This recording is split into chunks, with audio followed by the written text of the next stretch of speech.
Hi julle. Ek is dankbaar, ek is verskriklik dankbaar. Baie dankie vir die 504 of 3 subscribers. Die channel het ek op die 1 Februarie begin, 2024. Ons is in June maand nou, die 27ste June vandag. En dit is dan Februarie, Maart, April, Mei, June. So dis 5 maande gelede wat ek dit begin het. Ja, mooi 5 maande. En voor ek die channel begin het ek vir myself gevra, okay, nou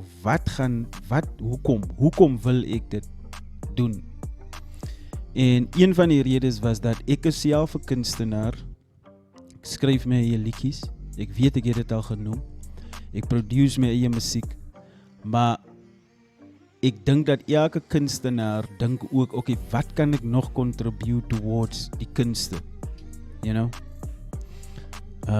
En die is my contribution wat ek maak towards die kunste. Maar ja, daai is basies die rede hoekom ek dit begin het. Ek is regtig dankbaar julle. Baie dankie en welkom aan die nuwe subscribers.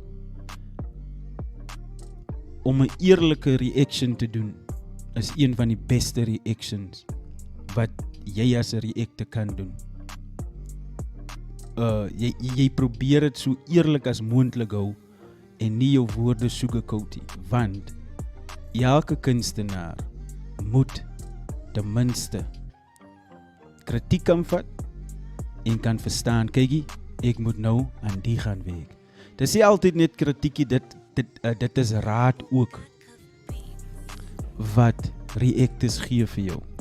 Maar dan kry jy raad wat vir jou voel soos hyt, maar dit is nie. Werk elke dag aan jou kunste, of jy nou 'n rapper is, of 'n sanger, of 'n instrumentalist, of whatsoever. Werk elke dag daaraan, sodat jy 'n stappie voor kan bly. Maar ja, ek is dankbaar. Walden Paul Reacts. Nie vergeet om te subscribe. Daai mama se kind.